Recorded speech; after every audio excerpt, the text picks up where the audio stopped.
I'm Coach Corey Wayne, and this is my video coaching newsletter. And the topic of this newsletter is going to be Beware of Women on the Rebound. I've got an email here from a viewer, and I got a quote that I want to share, obviously, first off, before we get into his email. And this is from Eric Thomas. He says, when you want to succeed as bad as you want to breathe, then you'll be successful. You want to crave success. You want to crave to be better than you have been in the past. If you're trying to improve your success with women, obviously you want to try to be better than you have in previous times where you've crashed and burned or things haven't worked out the way you wanted. And it also is helpful when you're in a situation, and especially like when you start dating a girl and you're just really into her and you're faced with those feelings of need and want and those feelings and that kind of like that little person on your shoulder that whispers those bad things in your ear, tells you to do those things you kind of know deep down you really shouldn't. And then when you go ahead and you follow the little person on your shoulder's advice, you realize how fucked up it was and it puts you in a bad place. And it makes things worse than they were instead of actually better. So sometimes you're going to encounter women and you'll have a great connection with them, and then you'll find out that they just weeks before broke up with their boyfriend.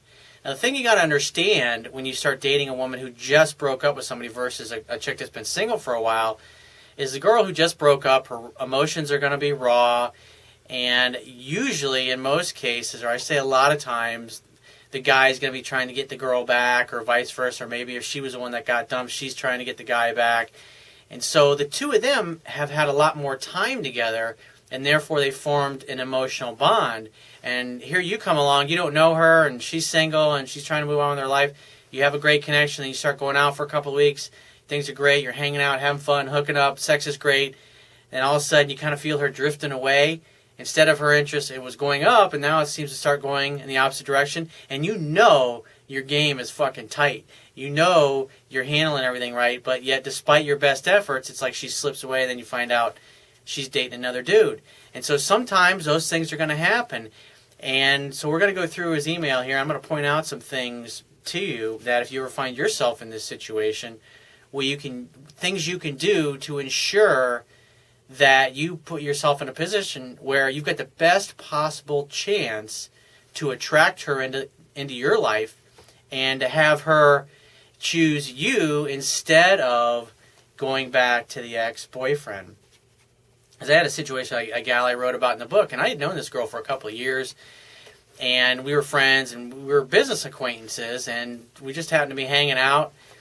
Come to find out she was single, and I was single at the time, so I took her out, I think for dinner the first night, or we went dinner, and then it was like, I think we went out maybe 3 times. It was by like the third week. We were, like the last time she invited me upstairs, went to her place, and had a great night. And then so I'm thinking, fucking, I'm golden. This chick was a beauty queen, just fucking gorgeous girl. And so next thing I know, it's like 2 weeks later, she's totally cold, and it's like she doesn't return my call. And when I invited her to do something, she's going to get back to me. And then she never did. And I knew this girl. I was like, wow, that's really kind of weird for her to flake out like that. And I knew my game was tight. I knew that I did everything right. And so I bump into her like 6 months later, and we start chatting. And I find out the reason why she disappeared on me was that she went back to her ex-boyfriend. And she had broken up with that dude, I think it was like 6 months before. And so we had just started going out and hooking up. And then, boom, this dude comes back into the picture. And obviously she was still, and she later told me she was still really in love with this guy and had wanted to give it another shot. And she did go back to him, and she gave it another shot, and it didn't work out. And then when we bumped into each other, she wanted to hang out again. And I was just, I really wasn't interested at that point because I was seeing somebody else. But, I mean, those things are going to happen. And despite your best effort and despite your game being tight, sometimes you still might lose a chick to another girl. But that's why I always say it's great to always leave the door open, because you never know. You might run into her 6 months from now, a year from now, 2 years from now. I wrote about my book. There are girls that I didn't see for 3 or 4 years that I had fucked up with, and then I run into them. Like I remember one girl in particular, and this girl, I remember the first time I saw her, she was like the first girl I met after my divorce. And I didn't date for like, I don't know, 6-8 months. I wanted nothing to do with women for a while because I was just so glad to be out of that relationship and no longer in a situation where I was, so much of my life was ignoring what I felt inside. And so I met this girl, and And she had a boyfriend, and it wasn't like probably about 2 years after I met her, she finally split up with this dude, and I happened to run into her right at the perfect time when she had just split up with the guy. We started going out, and I just totally fucked it up. I'm not going to go into detail about it now. I wrote about that story in my book, but I just kind of chalked up. I was like, fuck, well, I kind of blew that. And then so fast forward, like 3 or 4 years later, I didn't see her for years. And so I was going out with this other girl, and I was it was at the point in my life where I was just really starting to get things right. But it hadn't completely. And then I run into this other girl again, and I was actually with the brother of the girl that I was dating. I was head over heels in love with. And interesting was like when I saw her again, I hadn't seen her like 3 or 4 years. It's like the same feelings were there. It's like the same. I was like, God, I forgot how fucking hot she was. But I had grown so much in those last 3 or 4 years since I had seen her that I talked to her for a little bit, and I just kind of looked at it as like, I know she had my number, and I know she had my email address because she had told me she'd kept that years before when I had run into her. And so she knew how to get a hold of me. And so my attitude was, I talked to her for a few minutes, and I was like, hey, it was great seeing you, and then I left. And then I got an email, like I was thinking, hey, if I'm going to have any chance this girl will reach out to me. And then sure enough, fucking Monday, I get an email from this girl saying, hey, I can't believe you walked away from me, because she was thinking, this guy was so into me, and he didn't even ask for my phone number, didn't ask to get together. I was like, and so it bothered her so much, she called me, she emailed me, and I ended up starting to go out with her, and ended up actually hooking up with her the second time around. And that's why it's like you just never want to kind of slam the door in somebody's face. You always want to kind of leave it open, leave it up in the air, because even if you screw up today, 6 months from now, 2 years, 3 years from now, you may bump into that person again, and you've gone through a lot of personal growth on your own, and then you know what to do the second time around. And that's the buddy that taught me that, never to burn a bridge. He's been married for close to 20 years. He's got 3 beautiful children. He's one of the few buddies of mine that I grew up with his wife's fucking stunningly beautiful. And even to this day, she still looks like she's in her 20s because she takes great care of herself. She's in great shape. Her hair's long. She fucking looks hot. And she loves the shit out of them, and they're really happy. And they've only had like 7, 8 arguments the whole time, the whole close to 20 years they've been together, because they both came from good families, and they both have their shit together. And their attitude is like, why should we fight? We're married. We're a family. We're there to meet each other's needs. We're there to give to one another. And so like the idea of arguing is absurd to them. It's all about growing and help each other become more. So this email, he says, hey coach, I've been watching your videos for the past few weeks and they're really good. And I met this girl about 2 weeks after she broke up with her boyfriend around November of this past year. And the first day I met her, I invited her to come over to watch a live basketball game with me, and she did.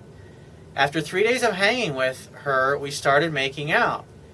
Then she started sleeping over. Since we were college students, we had to go home for Thanksgiving break. Now you notice how they just kind of bumped into each other. There was nothing special. There weren't fucking fireworks going off or anything ridiculous like that. They just started hanging out, having fun together, and then that having fun together led to them making out, which he said was after, I guess, 3 days he started making out. But what was cool is he just kind of it just started naturally evolving. So I really like what you did here in the beginning, is you handle things pretty good. Because here's the deal. The guys that are unsuccessful with women, usually the guys that I see that post the nasty shit on my YouTube channel, that I delete and block those comments because I just have no interest in those fucking weak people being on my YouTube channel. But those kind of people, the reason they're not succeeding is because they're meeting women that they have a chance with. It's just they're talking women right out of liking them. And so since they're talking women out of liking them, and they don't want to take responsibility for the fact that it's actually themselves and it's their own actions, their own deeds, and their own words, they want to blame other people. And they want to find fault with other people. And I remember when I was overcoming this stuff, I just remember just the paradigm shift from going from thinking it's like, I was thinking about this yesterday. It's like when I got together with my ex-wife, the thing that was so stunning with her versus the other women that I had really blown it with was that my ex-wife, just for whatever reason, I did it for.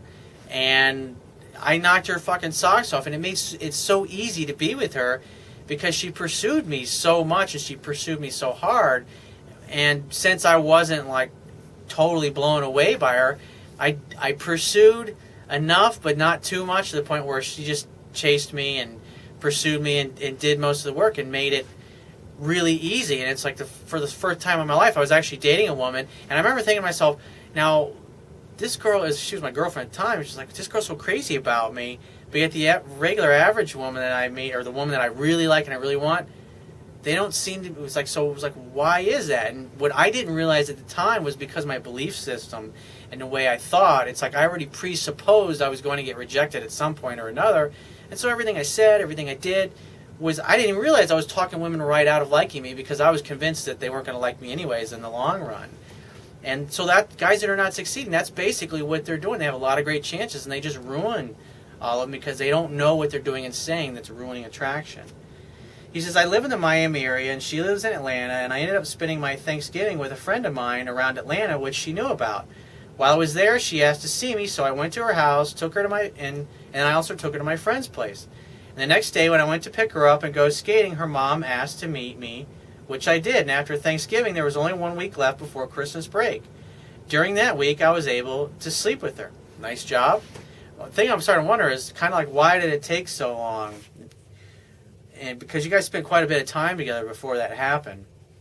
But bottom line is, it still happened. So he says, on that Friday, while we were doing it, she said she wanted to date me, so we started dating. And a week later, while I was at home, she told me she can't date me. And without asking why, I said I'm fine with it. When we got back to school, she spent the first few nights over, but she did not want to have sex with me anymore. But about a week later, we did. You got to love the other person in such a way that the person you love feels free. And so that's what you were doing right here in a lot of ways, is you gave her space. You're just kind of like, hey, sure, great. You don't want to date me anymore? Great. Give me a call if you change your mind. You leave the door open. Because in these situations, when there's an ex in the picture, she's going back and forth because the ex, if he's trying to get her back, he's usually pursuing a little bit more. But, she's got all this time in with him. And so the bond is there that she's not going to have you just because you haven't spent enough time together. And so the best thing you can do is give her space. And like if a girl rejects you in this situation, just say, hey, give me a call if you change your mind. And if you hear from her a week or two later, which is very likely, then just say, hey, great to hear from you. Why don't we get together? When you're free to meet up for a drink. And then you make definite plans. And you go, that's the best way to handle it. So you assume that when she reaches out to you, it's because, hey, because you told her last time you saw her, hey, give me a call if you change your mind. Give me a call if you want to hang out. I'd love to see you again. And then so she calls you, so you assume that that's why she's calling you, because you act as if. Why? Because that's what always happens when you meet women that you like and you have attraction for. You. It always ends up in the bed. Just like James Bond. It's like when you watch James Bond in all of the movies that have been done over the past, I'd say the last 15, 20 years, like with Pierce Brosnan and Daniel Craig's character, none of these guys ever have any doubt that they're going to get the girl. And that's you want to act, and like Wayne Dyer says, think from the end.